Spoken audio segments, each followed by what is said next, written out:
Hey everybody, Brock Frady here, helping you enjoy your ride.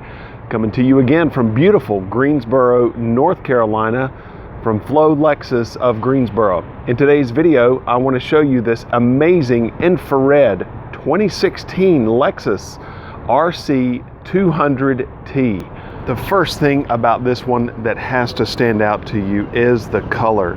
This is an incredible color. In fact, it's so bold that my camera is having a hard time with it, and you need to see it in person truly.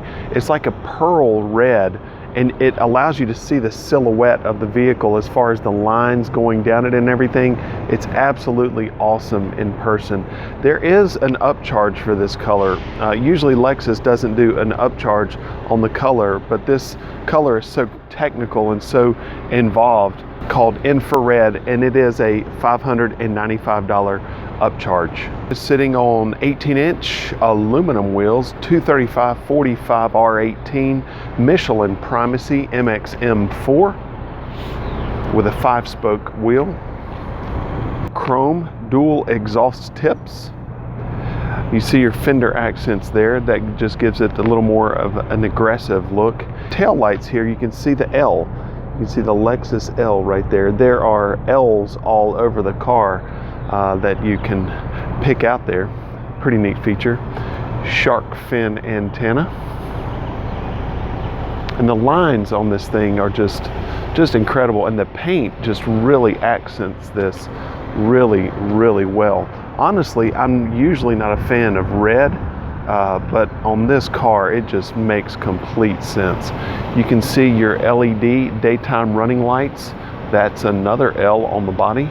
You can see how they're separated from the regular headlight there. It looks really neat. The camera has a hard time picking it up, but they have that really white, almost bluish look to them.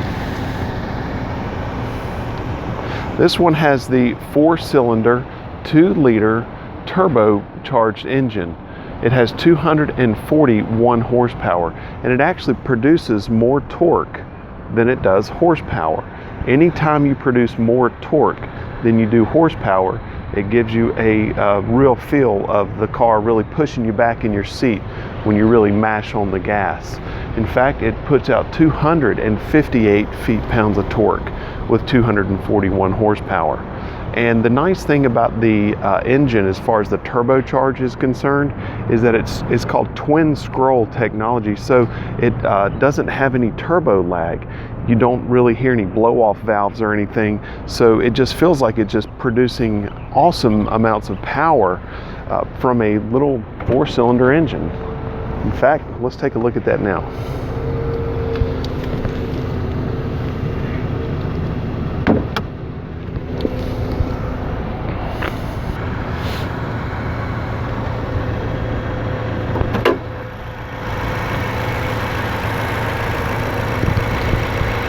There it is, 4-cylinder, 2-liter turbocharged engine.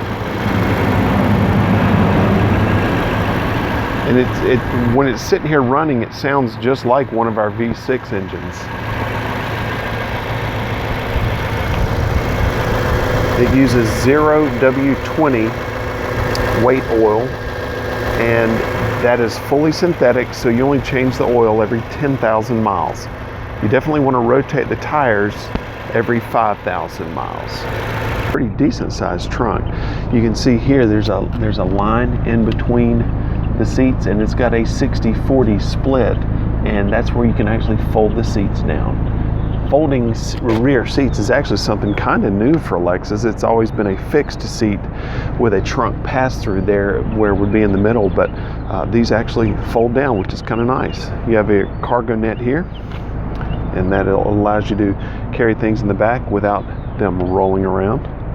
You have a rear bumper applique, and that's basically like a heavy-duty vinyl, clear vinyl sticker that keeps you from bumping up the bumper whenever you're loading things in and out. Take a look at how the smart key system works. The way this works is you just keep this on your person the whole time.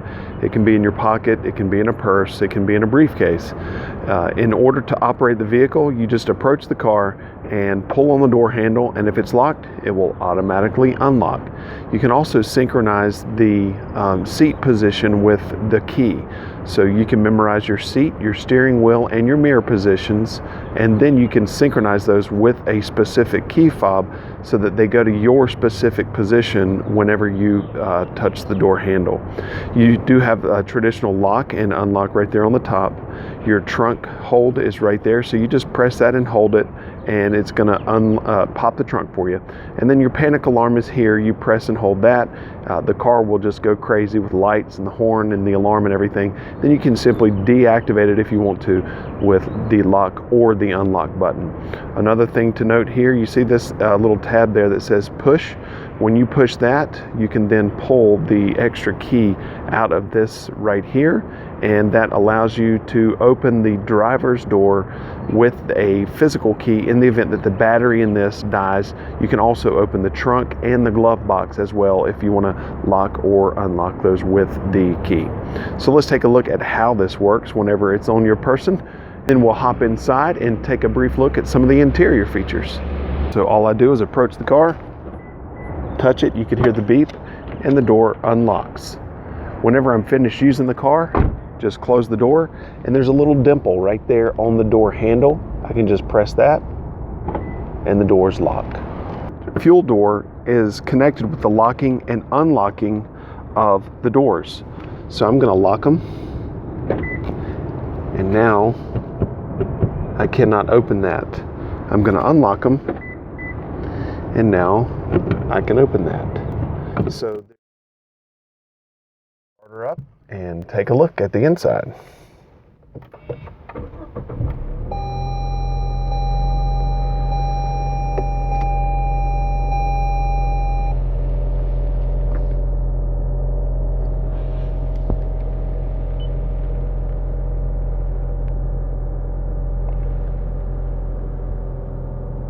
There's a silver dial here just to the right of the gear shifter. On that dial, it says Eco, Normal, and Sport.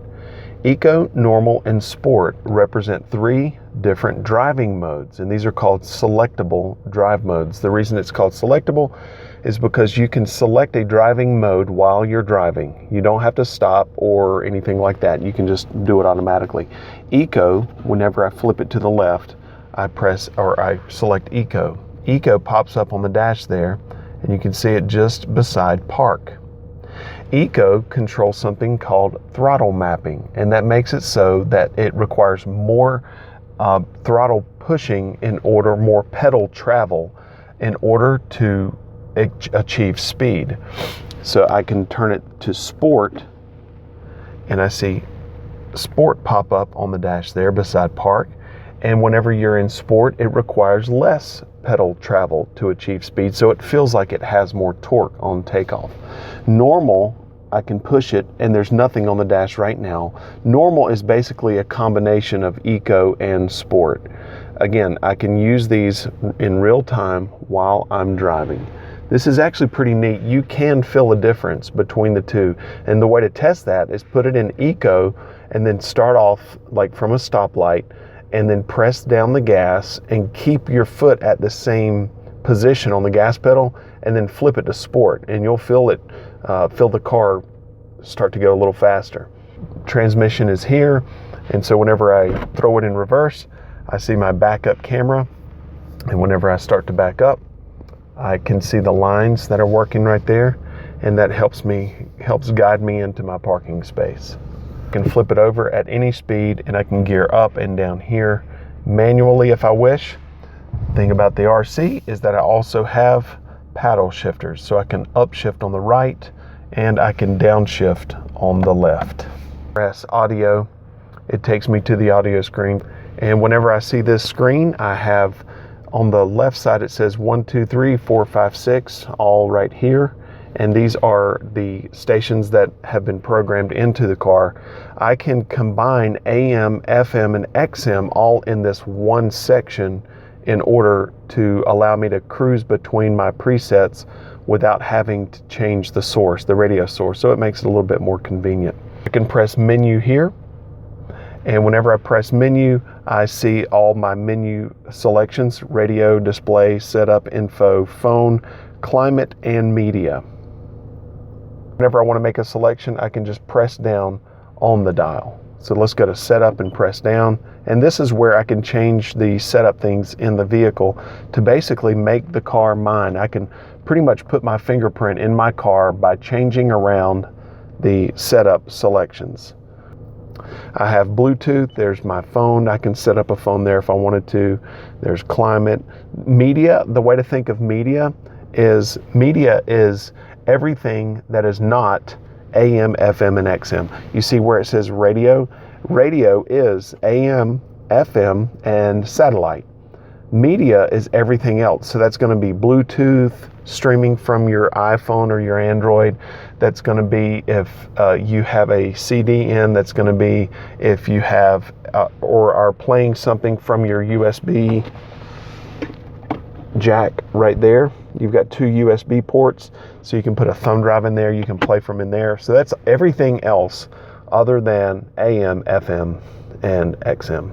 You have a temperature control here. This is really cool.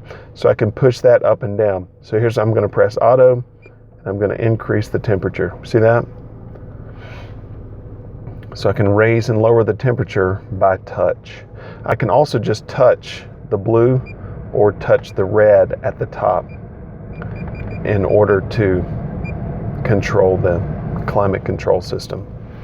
I have information right here on the right side of the steering wheel, and there's a little keypad here that I can go up, down, left, and right. The dot is to make the selection.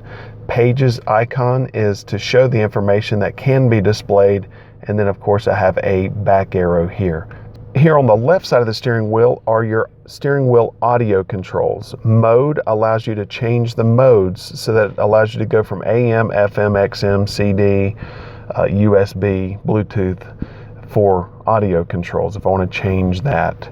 Volume is here, up and down. Preset station scan is here. That also works for like if you're listening to a CD, you want to change the track, or you're doing USB or Bluetooth, you can just change the track right there. Voice controls and Bluetooth shortcuts. I have my windows here, and I also have lock and unlock of the doors, locking of the windows so the other passengers cannot, or the other passenger cannot have access to open their window. Left and right mirror controls, and I can go up, down, left, and right with the mirrors.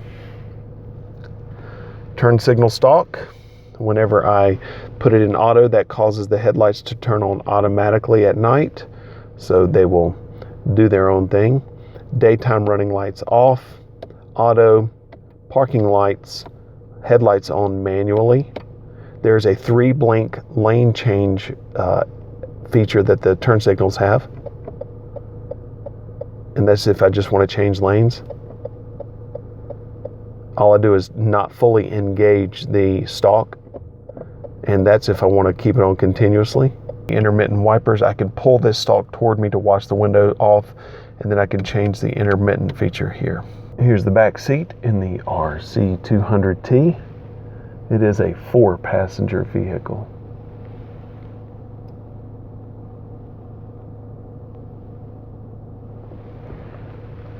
Then you have touch sensitive LED and lighting for map lights and for regular dome light.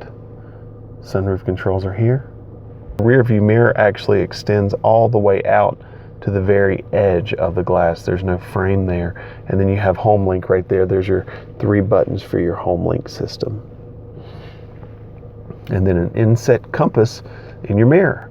Okay, everybody, that's about it for the 2016 RC200 Turbo with the infrared paint. I hope you liked this video as much as I enjoyed making it. I am in love with this color. Do me a favor, leave comments about what you think about this color that Lexus has on this car, and if you would like to see it come out on more than just the RC. It's also available on other cars, but I think it could actually look pretty cool on SUVs as well.